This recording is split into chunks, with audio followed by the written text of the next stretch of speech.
दोस्तों, अंतर्राष्ट्रीय क्रिकेट में भारत के सफर की शुरुआत लगभग 92 साल पहले हुई थी और इसके बाद से हमारी अलग अलग टीमों ने 1000 से ज्यादा वनडे मैच, करीब 587 टेस्ट मैच और लगभग 250 T20 मैचेस खेल लिए हैं। और जाहिर तौर पर कुछ मैचों में हमारी जीत हुई तो कुछ मैच सामने वाली टीम ने जीते हैं। अंतर्राष्ट्रीय क्रिकेट में अपने पहले 20 सालों में भारतीय टीम को एक भी मैच में जीत हासिल नहीं हुई थी और वनडे क्रिकेट में भी शुरू के कुछ सालों में हमारा प्रदर्शन ज्यादा कुछ अच्छा नहीं था। लेकिन आज हम अगर रिकॉर्ड्स उठा करके देखते हैं तो सबसे ज्यादा टेस्ट और वनडे मैच जीतने के मामले में हम टॉप 5 टीमों में शामिल होते हैं। भारत क्रिकेट के खेल में अपनी धरती पर हमेशा बेहतरीन रहा है। हमें अपनी धरती पर कभी जीत हासिल करने में कोई मुश्किल नहीं हुई और हमने दुनिया की बड़ी बड़ी टीमों को अपने घर पर हराया है। लेकिन दूसरे देशों में जाना, वहां जाकर के जीत हासिल करना हमारे लिए आज भी एक चैलेंज की तरह होता है। विदेशी धरती पर जीत हासिल करना आज भी हमारे लिए सामान्य बात नहीं है। आज के इस वीडियो में हम आपको विदेशी जमीन पर भारत के सबसे बेहतरीन पलों के बारे में बताएंगे, जिनकी वजह से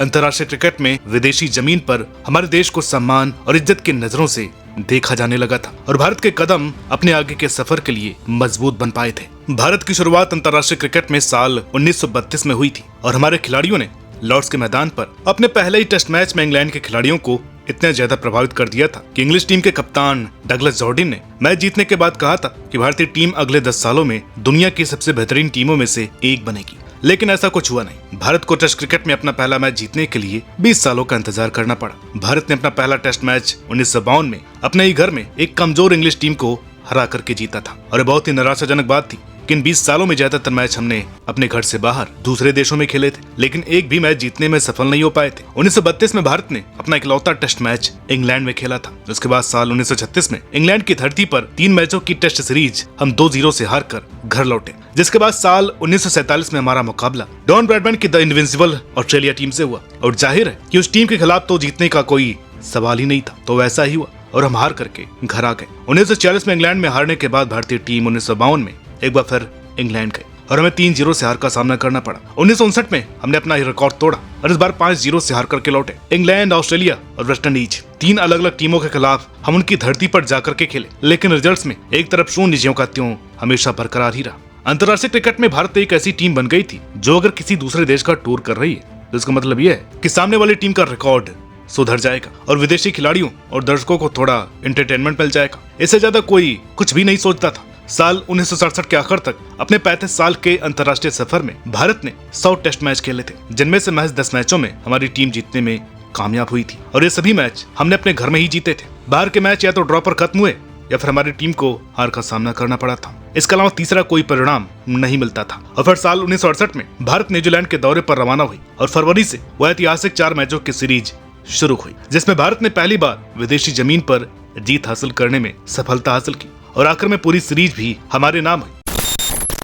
मंसूर अली खान पटौदी की कप्तानी में रमाकांत देसाई, चंदू बोर्डे, आबिद अली, प्रसन्ना, फारूक इंजीनियर और अजीत वाडेकर जैसी बेहतरीन खिलाड़ियों वाली टीम न्यूजीलैंड दौरे पर गई थी। 15 फरवरी से पहला टेस्ट मैच शुरू हुआ, जिसमें पहले बल्लेबाजी करते हुए न्यूजीलैंड ने ग्राहम डोलिंग के बड़े शतक की मदद से 350 रन बनाए थे और भारत की तरफ से आबिद अली ने 4 विकेट हासिल किए थे। स्कोर का पीछा करने उतरी भारतीय टीम की तरफ से फारूक इंजीनियर और अजीत वाडेकर ने 68 की पारी खेली, जिसके चलते हमारी टीम 359 रनों तक पहुंचने में कामयाब हुई थी। कहने के लिए भारत के पास लीड थी, मगर ये मैदान, विपक्षी खिलाड़ियों और पूरा माहौल हमारे खिलाड़ियों के लिए नया था और हमारी टीम जिसने बार बार इंग्लैंड का दौरा किया और उसके बावजूद भी जीत हासिल करने में सफल नहीं हुई थी, वो टीम नई जगह आकर के जीत जाएगी ये उम्मीद किसी को भी नहीं थी। और ऐसे माहौल में जब न्यूजीलैंड दूसरी बार बल्लेबाजी करने के लिए उतरी तो इरापल्ली प्रसन्ना ने 6 विकेट झटक कर एकदम से सब कुछ बदल दिया। न्यूजीलैंड की दूसरी पारी में जो कुछ भी हुआ वो पूरे भारत के लिए किसी चमत्कार की तरह था और जहाँ सब लोग ये मान रहे थे कि न्यूजीलैंड 400 से 450 रन बनाएगी, वहाँ पर भारतीय गेंदबाजों ने किवी बल्लेबाजों को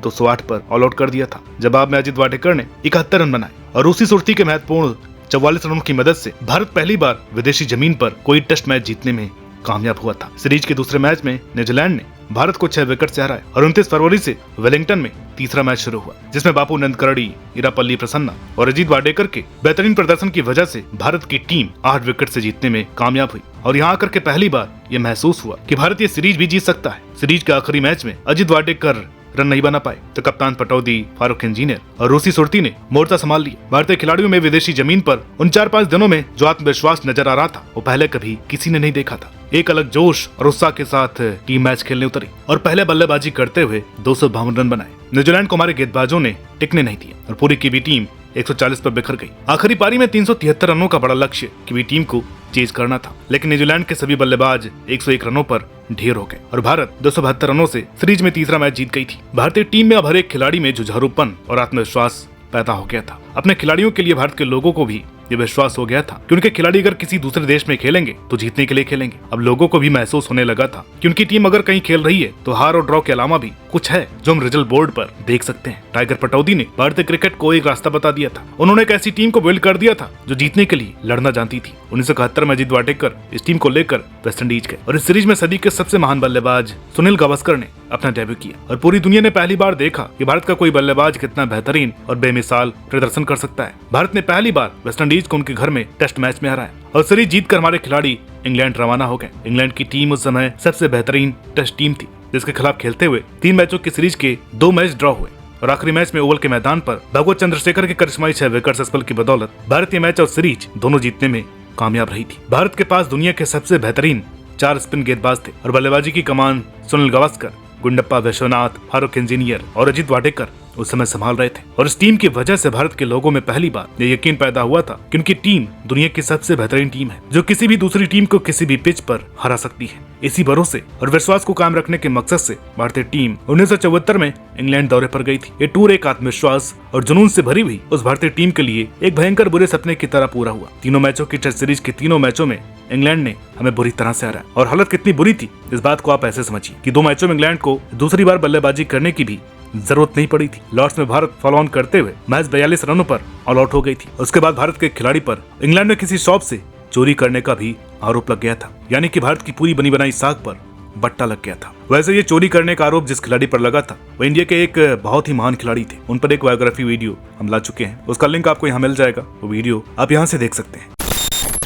भारतीय टीम को अब अपनी साख और सम्मान के लिए एक बड़ी और ऐतिहासिक जीत हासिल करना जरूरी था और यही सब हासिल करने के लिए भारत बिशन सिंह बेदी की कप्तानी में वेस्टइंडीज दौरे पर रवाना हुई, जिसमें दोनों टीमों को 4 टेस्ट मैचों की सीरीज खेलनी थी। सीरीज का तीसरा मैच पोर्ट ऑफ स्पेन के मैदान पर खेला गया था, जिसमें वेस्टइंडीज ने पहले बल्लेबाजी करते हुए विव रिचर्ड्स के 177 रनों की मदद से 359 रन बनाए। जवाब में भारतीय टीम 228 पर सिमट गई। वेस्टइंडीज की टीम 131 रनों की बड़ी लीड के साथ बल्लेबाजी करने उतरी और 271 रन बना ली, यानी कि भारत को मैच जीतने के लिए अब 400 से ज्यादा रन बनाने थे। और चौथी पारी में कारनामा इससे पहले सिर्फ 1948 में डॉन ब्रैडमैन की ऑस्ट्रेलियाई टीम ने ही पूरा किया था और आज भी चौथी पारी में 400 से ज्यादा रन बनाना बहुत ही मुश्किल माना जाता है। मगर भारतीय टीम के पास अपने लोगों का विश्वास फिर से हासिल करने के लिए एक बेहतरीन मौका था और सुनील गावस्कर ने शायद उस दिन इसी बात को ध्यान में रखते हुए बैटिंग करना शुरू किया था। गावस्कर और गुंडप्पा विश्वनाथ दोनों ने शतकीय पारी खेली और भारत ने 7 अप्रैल 1976 के दिन 4 विकेट खोकर टेस्ट क्रिकेट इतिहास का सबसे बड़ा लक्ष्य हासिल कर लिया था। भारत अब अंतर्राष्ट्रीय क्रिकेट में एक ऐसी टीम बन गई थी जिसने कम से कम टेस्ट क्रिकेट में खुद को बेहतरीन साबित कर दिया था। अपना सफर शुरू करने के बाद 50 सालों के समय में भारत टेस्ट क्रिकेट में उस मुकाम पर पहुंच गई थी जहां इस टीम को अंतर्राष्ट्रीय स्तर पर एक मजबूत टीम माना जाने लगा था। लेकिन अब वनडे फॉर्मेट भारत के लिए एक नई चुनौती की तरह खड़ा था। साल 1974 में भारत ने अपना पहला वनडे मैच खेला था और उसके 1 साल बाद साल 1975 वनडे विश्व कप का पहला मैच भी भारत और इंग्लैंड के बीच ही खेला गया था, जिसमें भारत को एक बुरी हार का सामना करना पड़ा था। इसके बाद भारत ने ईस्ट अफ्रीका नाम की एक कमजोर टीम के खिलाफ वनडे क्रिकेट में अपना पहला मैच जीता, लेकिन इसके अलावा भारत को पहले 2 विश्व कप टूर्नामेंट में कोई भी जीत हासिल नहीं हुई थी। साल 1983 में भारतीय टीम तीसरा विश्व कप खेलने इंग्लैंड पहुंची तो किसी को भी भरोसा नहीं था ये टीम 2 से ज्यादा मैच जीत पाएगी, लेकिन ऐसा हुआ और भारतीय टीम विश्व चैंपियन बनकर अपने देश लौटी। और इसके बाद लगातार अंतराल पर भारत ने वनडे क्रिकेट में खुद को साबित किया और इसी कड़ी में एक अहम जीत के बारे में चलिए आपको बताते हैं। साल 1985 में एक चैंपियनशिप का आयोजन किया गया जिसके सभी मैच ऑस्ट्रेलिया में खेले गए थे और इस टूर्नामेंट में सभी 7 टेस्ट प्लेइंग नेशंस को शामिल किया गया था। चेतन शर्मा, अजहरुद्दीन, कपिल देव, वेंकसरकर, सुनील गावस्कर, रवि शास्त्री, महेंद्र अमरनाथ और सदानंद विश्वनाथ जैसे युवा और अनुभवी खिलाड़ियों वाली यह टीम इस टूर्नामेंट में भारत की तरफ से खेलने उतरी थी और इस टीम को विजडन ने Indian cricket team of the century बताया था। भारत ने इंग्लैंड, पाकिस्तान, ऑस्ट्रेलिया और फिर सेमीफाइनल में न्यूजीलैंड को हराकर फाइनल में अपनी जगह बनाई और 10 मार्च साल 1985 के दिन भारत और पाकिस्तान के बीच ऐतिहासिक मेलबर्न क्रिकेट ग्राउंड पर फाइनल मैच खेला गया था और भारत 8 विकेट से यह मैच जीत गया था। रवि शास्त्री को प्लेयर ऑफ द टूर्नामेंट चुना गया था और उन्हें उस समय की सबसे महंगी गाड़ियों में से एक गाड़ी ऑडी 100 मिली थी और एमसीजी से भारत पहुंची वो यादगार तस्वीरें। क्या बेहतरीन तरीके से हमने अपनी जीत को सेलिब्रेट किया था और वाकई क्या बेहतरीन टीम हमारे पास उस टूर्नामेंट में थी। 80 के दशक में क्रिकेट के मैदान पर भारत विश्व कप विजेता टीम बन गई थी। अगले साल हमारी टीम ने पहला एशिया कप टूर्नामेंट का खिताब भी हासिल किया। फिर उसके बाद साल 1985 में वर्ल्ड चैंपियनशिप ऑफ क्रिकेट का टूर्नामेंट आयोजित हुआ, तो वहाँ भी चैंपियन हमारे खिलाड़ी ही बने। यानी एक के बाद एक साल दर साल हमारे खिलाड़ी अविश्वसनीय कारनामे कर रहे थे। हमारी टीम दुनिया की सबसे बेहतरीन टीम थी। एक ही दशक में हमने वनडे क्रिकेट में भी खुद को सबसे शानदार साबित कर दिया था। एक बार फिर से टेस्ट क्रिकेट की तरफ मुड़ने का समय था, जहाँ एक काम हमारे खिलाड़ी अभी तक नहीं कर पाए थे। भारत ने अपना पहला टेस्ट मैच लॉर्ड्स स्टेडियम में खेला था और वहां से लेकर साल 1986 तक भारत ने कभी भी स्टेडियम पर एक भी टेस्ट मैच में इंग्लैंड को नहीं हराया था। कपिल देव की कप्तानी में इंग्लैंड की परिस्थितियों को ध्यान में रखते हुए पूरी सूझबूझ के साथ एक बढ़िया टीम को इंग्लैंड रवाना किया गया, जो 5 जून 1986 के दिन लॉर्ड्स स्टेडियम पर सीरीज का पहला मैच खेलने उतरी। इंग्लैंड ने पहले बैटिंग करते हुए 294 रन बनाए और चेतन शर्मा ने भारत की तरफ से 5 विकेट हासिल किए थे। जवाब में भारतीय टीम ने दिलीप वेंगसरकर की ऐतिहासिक शतकीय पारी की बदौलत 341 रन बना ली। कपिल देव और मनिंदर सिंह की बेहतरीन गेंदबाजी की बदौलत इंग्लैंड की दूसरी पारी 180 रनों पर ही सिमट गई और भारतीय टीम 5 विकेट से यह मैच जीत गई थी। भारतीय टीम ने लीड्स के मैदान पर दूसरा टेस्ट मैच जीतकर इस सीरीज को भी अपने नाम कर लिया था और अब ये लग रहा था जैसे दोनों फॉर्मेट्स में वेस्टइंडीज के अलावा भारत के बराबर खड़ी होने के काबिल कोई दूसरी टीम बची ही नहीं है। भारतीय टीम दोनों फॉर्मेट्स में इतनी ज्यादा डोमिनेटिंग इससे पहले कभी भी नजर नहीं आई थी और इसके बाद भारत का डोमिनेशन क्रिकेट के मैदान पर हमने 2010 के दशक में जाकर के देखा था, जब हमने वनडे विश्व कप हासिल किया और टेस्ट क्रिकेट में विदेशी जमीन पर जीत हासिल करने में सफल रहे थे। मगर उससे पहले 90 का दशक भी हमें याद करना चाहिए, जब एक के बाद एक हमें क्लीन स्वीप्स झेलनी पड़ी। विश्व कप में हमारा प्रदर्शन बस से बदतर हो गया था और ऊपर से मैच फिक्सिंग और सट्टेबाजी के आरोप भी लगाए गए थे। एक स्वर्णिम दशक के बाद अचानक से ये सब कुछ भारत में लोगों के लिए हजम कर पाना बहुत मुश्किल था और इसलिए 90 के दशक के आखिर तक आते आते नौबत यहाँ तक पहुँच गई थी कि भारत में क्रिकेट का खेल ही पूरी तरह से खत्म होने वाला है, ऐसा महसूस होने लगा था।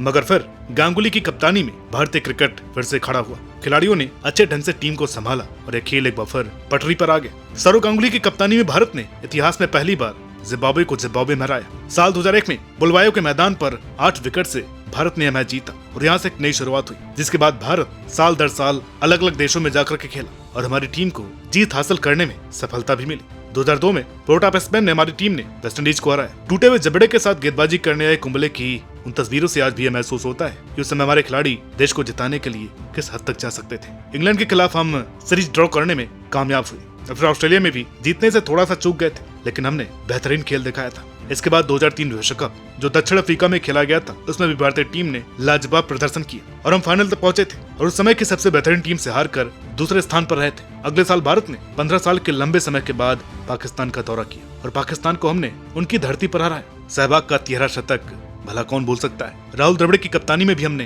अपनी जीत का सिलसिला जारी रखा और वेस्टइंडीज और इंग्लैंड को हमने टेस्ट सीरीज में हराया और चैपल वर्सेस गांगुली की खींचतान के माहौल में हर मायने में बहुत बड़ी सफलताएं थी। 2007 में हम एक नए फॉर्मेट के टूर्नामेंट में विश्व चैंपियन बने। मंकी गैट विवाद के साथ पर्थ टेस्ट मैच में हमने कुंबले की कप्तानी में ऑस्ट्रेलिया को हराया। एक नई सदी में भारतीय टीम का कोच पहली बार एक विदेशी व्यक्ति को बनाया गया। नई पीढ़ी के कुछ बेहतरीन और बेमिसाल खिलाड़ियों को भारतीय टीम में शामिल किया गया और भारत ने नई सदी के पहले दशक में पाकिस्तान से लेकर वेस्टइंडीज, अफ्रीका और इंग्लैंड जैसी अलग अलग जगहों पर जाकर फिर से जीतना शुरू किया और धीरे धीरे सब कुछ सामान्य होने लगा था। मगर एक बड़ा चैलेंज अभी तक पार करना बाकी था। भारत ने नए दशक में लगभग सभी बड़े देशों को उनके घर पर टेस्ट मैच में हरा दिया था, लेकिन न्यूजीलैंड में टेस्ट सीरीज भारत 1968 के बाद कभी नहीं जीता था। नए कप्तान बने धोनी पर अब यह जिम्मेदारी थी कि वो ये काम पूरा करे। मार्च 2009 से शुरू हुई इस सीरीज का पहला टेस्ट मैच जीतकर भारत ने 33 सालों में पहली बार न्यूजीलैंड में कोई टेस्ट मैच जीत हासिल की और फिर अगले 2 मैच ड्रॉ करके भारत ने 41 साल के लंबे सूखे को भी खत्म कर दिया। गौतम गंभीर, सचिन तेंदुलकर,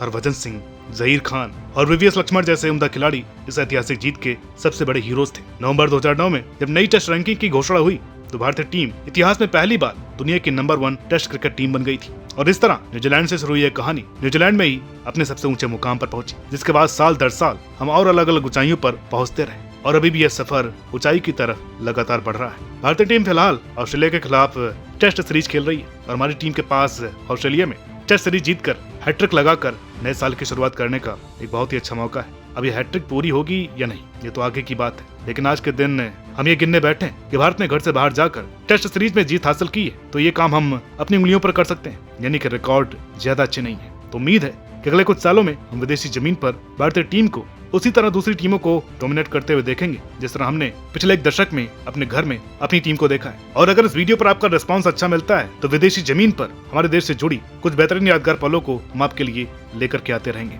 तब तक के लिए नमस्कार।